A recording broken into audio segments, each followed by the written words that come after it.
Hello, bachcho. Let's see the question. The question says consider four conducting materials copper, tungsten, mercury, aluminium with resistivity rho C, rho T, rho M and rho A respectively. Then और फिर हमको चार options दिए गए जिसमें हमको compare करना है कि रेजिस्टिविटी वैल्यूज जो है कौन किससे बड़ा है। तो अब हम इस क्वेश्चन को सॉल्व करते हैं। तो क्वेश्चन में हमको पूछा गया कि अगर हमारे पास चार कंडक्टिंग मटेरियल्स है, कॉपर है, टंगस्टन है, मर्क्यूरी है और एल्यूमिनियम है, और अगर उनके रेजिस्टिविटी वैल्यूज को हम कंपेयर करेंगे तो उनका ऑर्डर क्या होगा, हमको ये पूछा गया। तो हमें पता है, अगर हम रेजिस्टेंस का फॉर्मूला याद करेंगे तो हमें पता है कि resistance of a material R is equal to rho L by A. यहाँ पर जो रो हम यूज करते हैं इसको हम कहते हैं resistivity.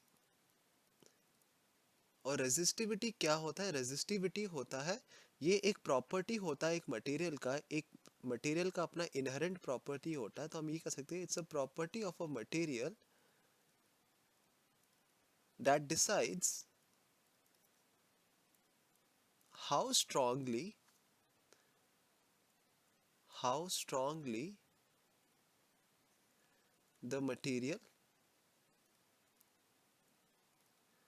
restricts the flow of electric current, restricts the flow of electric current।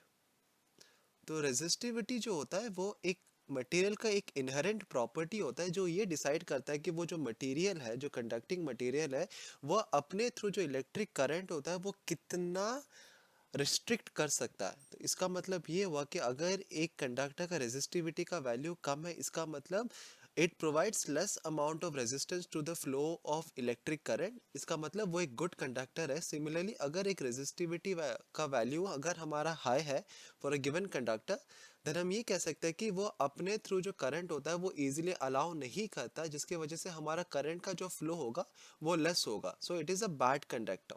ठीक है।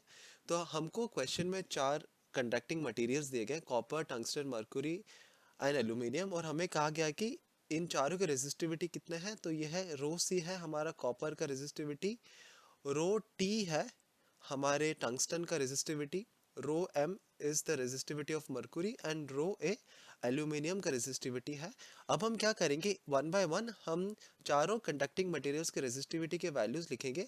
ऐसा यूनिट जो होता है, हमारी रेजिस्टिविटी का जो यूनिट होता है वो होता है ओम मीटर, सॉरी ये होगा ओम डॉट मीटर। ओम मीटर में हम कैलकुलेट करते हैं एक कंडक्टिंग मटेरियल का रेजिस्टिविटी।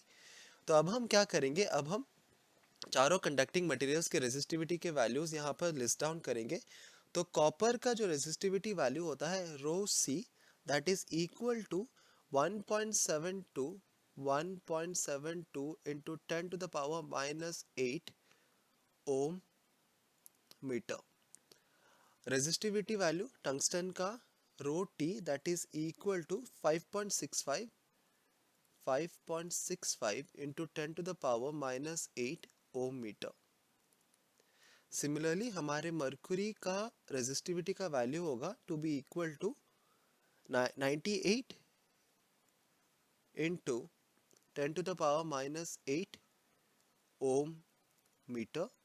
एंड एल्यूमिनियम मेटल का हमारा रेजिस्टिविटी का वैल्यू होता है to be equal to 2.80 into 10 to the power minus 8 ohm metre.